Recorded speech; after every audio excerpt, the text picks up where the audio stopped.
21শে জুলাই। রাস্তার বুকে দৌড়াচ্ছিল একটি জীবন্ত মশাল, একটি অগ্নিদগ্ধ শিশু। পোশাকে নয়, নিজের পোড়া চামড়া লেপ্টে ছিল তার শরীরে।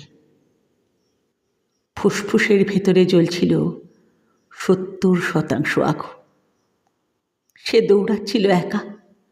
বাবা আর মায়ের গন্ধ খুঁজছিল হয়তো বাতাসে।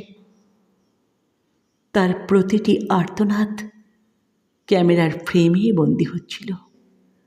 লাইক, শেয়ার আর ভিউয়ের বাজারে বিকোচ্ছিল তার যন্ত্রণা। আমরা সভ্য মানুষের দল তার দিকে বাড়িয়ে দিইনি এক ফোঁটা জল। শুধু আমাদের মুঠোফোনের নিষ্প্রাণ চোখে তুলে রেখেছিলাম এক শিশুর নরক দর্শন। তোমার ওই শেষ দৌড় আসলে আমাদের সভ্যতার পরাজয়, আমাদের বিবেকের মুখে ছুড়ে দেওয়া এক ঝলক আগুন।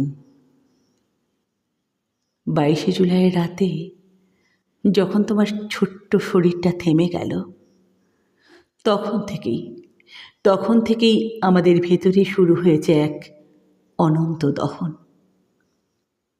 ও শিশু নয়, রোজ পড়ছি আমরা, পাশে দাঁড়াতে না পারার অনুশোচনায়, আমাদের অক্ষমতার অভিশাপে।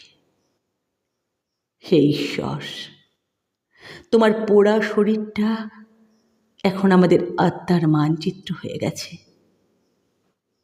সেই মানচিত্র জুড়ে শুধু লেখা লজ্জা, লজ্জা, লজ্জা।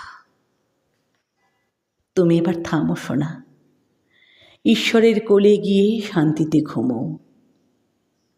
তোমার জন্য আর কোনো আগুন নেই, কোনো ক্যামেরা নেই, শুধু অনন্ত শান্তি। আমাদের এই স্বার্থপর পৃথিবীকে ক্ষমা করে দিও। আমাদের এই স্বার্থপর পৃথিবীকে পারলে ক্ষমা করে দিও।